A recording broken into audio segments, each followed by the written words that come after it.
अगले हफ्ते दोनों ग्वालियर रवाना हो गए। दिन भर दोनों ग्वालियर के टूरिस्ट प्लेस पर घूमते रहे। शाम 6 बजे दोनों गेस्ट हाउस में वापस आए, कॉफ़ी पी और अपने अपने रूम में तैयार होने चले गए। शाम 7 बजे से कल्चरल प्रोग्राम शुरू होने वाला था। शाम को 7 बजे के पहले विवेक ने दरवाजे पर दस्तक देकर उसे आवाज़ दी। नेहा ने दरवाज़ा खोला तो वह नेहा को देखता रह गया। बहुत ब्यूटीफुल लग रही हो नेहा। विवेक ने उसके गाल से बालों की लट को पीछे हटाते हुए प्रशंसात्मक स्वर में उसकी तारीफ की। यह पहली बार हुआ था कि विवेक ने खुले दिल से उसकी खूबसूरती की तारीफ की थी और उसके गालों को छुआ था। नेहा का रोम रोम सिहर गया। चलो ना, नेहा ने आगे बढ़ते हुए कहा। 2 मिनट रुको तो सही, तुम्हें जी भर कर देख लूं।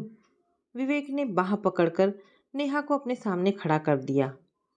नेहा नई दुल्हन की तरह शर्मा गई। स्वतंत्र माहौल में आकर विवेक की झिझक भी दूर हो गई थी। वह अच्छी तरह से उसे ऊपर से नीचे तक घूरता रहा। गाड़ी में विवेक पिछली सीट पर नेहा के साथ ही बैठा। दोनों के बीच की दूरियां सिमट गई थी। विवेक नेहा के एकदम करीब बैठा था। नेहा के शरीर की सिहरन पल पल बढ़ती जा रही थी। आयोजन स्थान पर पहुंचकर विवेक थोड़ा अलग हटकर बैठा।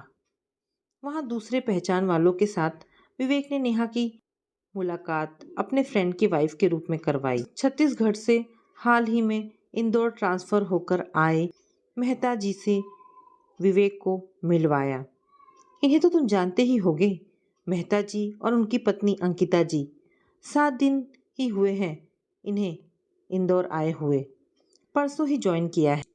अंकिता जी को देखते ही विवेक अचानक सकपका गया। उन्होंने एक भरपूर नज़र विवेक पर डाली और फिर उसके पास खड़ी नेहा को अजीब सी नज़रों से देखने लगी।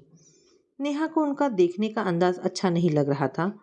उसे लग रहा था कि अंकिता जी की आंखें उसकी आंखों से होती हुई उसके मन में छुपे हुए चोर का भेद पा गई है। कुछ देर बाद अंकिता जी के मुंह पर एक तिरछी व्यंग्यात्मक मुस्कान तैरने लगी। नेहा अपना ध्यान हटाकर दूसरी ओर देखने लगी। विवेक भी जल्दी ही वहां से चला गया। कुछ ही देर में प्रोग्राम शुरू हो गया और सब लोग अपनी अपनी जगह पर बैठ गए। नेहा को लग रहा था मानो वो सपनों की दुनिया में पहुंच गई है। सामने खुले आकाश के नीचे भव्य मंच पर नर्तकों द्वारा नृत्य की प्रस्तुति वह स्वप्नलोक के सुख सागर में तैरने लगी। प्रोग्राम समाप्त होने पर वहीं रात के खाने का इंतजाम था। नेहा और विवेक भी वहीं डिनर करने लगे। खाना खाते हुए जब भी अंकिता जी से आमना सामना होता तो वे अजीब नज़रों से घूर घूर कर विवेक और नेहा को देखने लगती। नेहा को अच्छा नहीं लग रहा था और विवेक भी उन्हें देखते ही नेहा को लेकर उनके सामने से हट जाता था। रात के लगभग 11 बजे दोनों वहां के गेस्ट हाउस वापस आ गए। चौकीदार दरवाजा बंद करके अपने कमरे में सोने चला गया। नेहा अपने रूम में जाने लगी तो विवेक भी उसके पीछे आ गया और दरवाजा बंद करके उसने नेहा को अपनी बाहों में भर लिया। नेहा के अंग अंग में पलाश की कलियां चटक कर फूल बनने लगी। वो पलाश के दहकते फूलों की तरह पलंग पर बिछ गई। 2 दिन और 2 रातें प्यार की बड़ी खुमारी में बीत गई। नेहा को लग रहा था कि जैसे वो हनीमून पर आई है। प्यार क्या होता है, कितना रोमांचक और सुखद होता है, यह तो उसने पहली बार ही जाना है। उसका अंग अंग निखर आया। तीसरे दिन सुबह विवेक और वह वापस आ गए। इसके बाद अक्सर ही सैटरडे संडे को आसपास के छोटे छोटे टूरिस्ट प्लेस जहाँ ज़्यादा लोगों का आना जाना नहीं होता था, विवेक नेहा को लेकर चला जाता था। दोनों गेस्ट हाउस या फिर किसी होटल में रुकते। अब तो दोनों रूम की औपचारिकता भी खत्म हो गई थी। नेहा के गले का मंगलसूत्र देखकर गेस्ट हाउस के लोग उसे विवेक की पत्नी ही समझते। दोनों 2 दिन साथ रहते, मौज मस्ती करते और वापस आ जाते। पड़ोसियों को लगता नेहा माँ के यहाँ गई है और माँ से नेहा किसी फ्रेंड के घर जाने का बहाना कर देती। धीरे धीरे 8 महीने निकल गए। नेहा और विवेक का मिलना जुलना बदस्तूर जारी रहा। विवेक कभी कभी सरकारी काम से भोपाल या दिल्ली चला जाता तो नेहा से जुदाई के ये दिन काटे नहीं कटते थे। ऐसे ही समय कटता रहा और अभय को ऑस्ट्रेलिया गए 11 महीने बीत गए। नेहा का मन कभी कभी घबरा जाता। वह विवेक के साथ इतनी आगे बढ़ गई है, अब लौटकर अभय के साथ कैसे निभा पाएगी? अगर वह अभय को तलाक दे दे तो क्या विवेक उससे शादी कर लेगा? अब विवेक के बिना जिंदगी बिताने के बारे में वह सोच भी नहीं सकती, और ऐसी हालत में अभय के साथ अपने रिश्ते को जबरन ढो भी नहीं सकती। नेहा रात दिन सोच में डूबी रहती। वह कैसे दो राहे पर आकर खड़ी हो गई थी। एक ओर अभय, मम्मी पापा, समाज, और दूसरी ओर विवेक का साथ। एक दिन विवेक भोपाल गया हुआ था। नेहा का मन उदास था। बुटीक में काम निपटाकर नेहा पार्लर चली गई। सोचा फेस मसाज करवाकर थोड़ा रिलैक्स फील करेगी। पार्लर में भीड़ थी। नेहा बाहर के रूम में सोफे पर बैठकर एक फैशन मैगजीन पढ़ने लगी। कैसी हो नेहा? अपना नाम सुनकर नेहा ने चौंक कर सिर उठाया तो देखा सामने अंकिता जी खड़ी थी, जो उससे ग्वालियर में मिली थी। और अंकिता जी नेहा के पास ही सोफे पर बैठ गई। जी मैं ठीक हूँ, आप कैसी हैं? नेहा ने मुस्कुराकर पूछा। 5 मिनट तक दोनों के बीच औपचारिक बातें होती रही। फिर अचानक अंकिता जी असल मुद्दे पर आ गईं।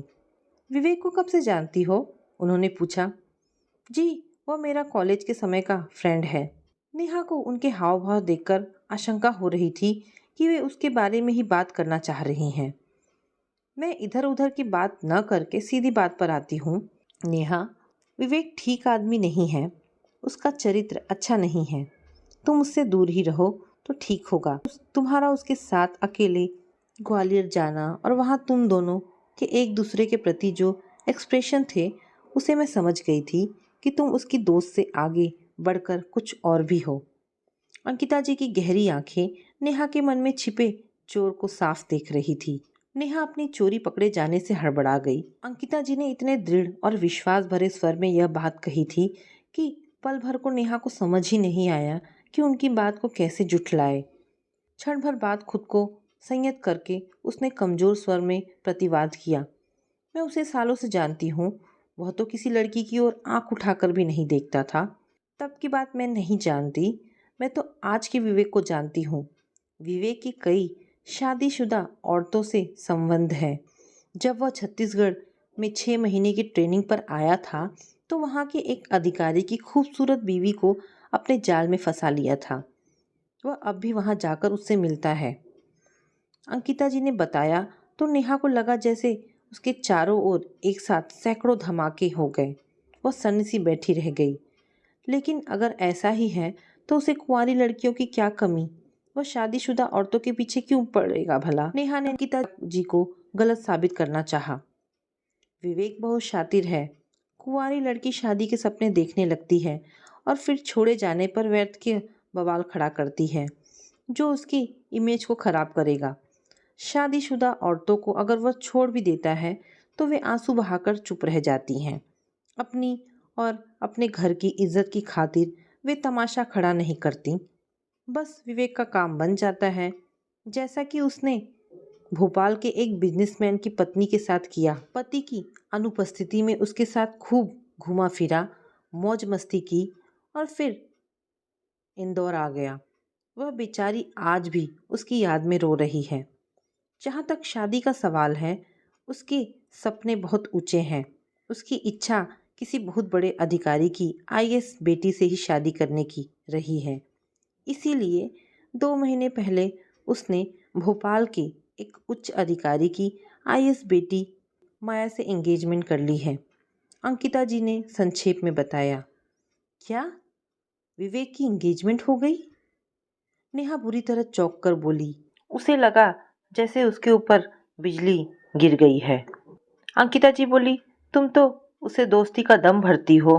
तुम्हें उसने बताया नहीं कि उसकी शादी पक्की हो गई है? तभी तो आजकल उसके भोपाल के टूर बढ़ गए हैं। विवेक उससे इतनी बड़ी बात छिपाएगा, उसे धोखे में रखेगा, इसका उसे जरा भी अंदेशा नहीं था। उसका सिर चकराने लगा। आप विवेक के बारे में इतना सब कैसे जानती हैं? नेहा ने थके स्वर से पूछा। छत्तीसगढ़ वाली घटना तो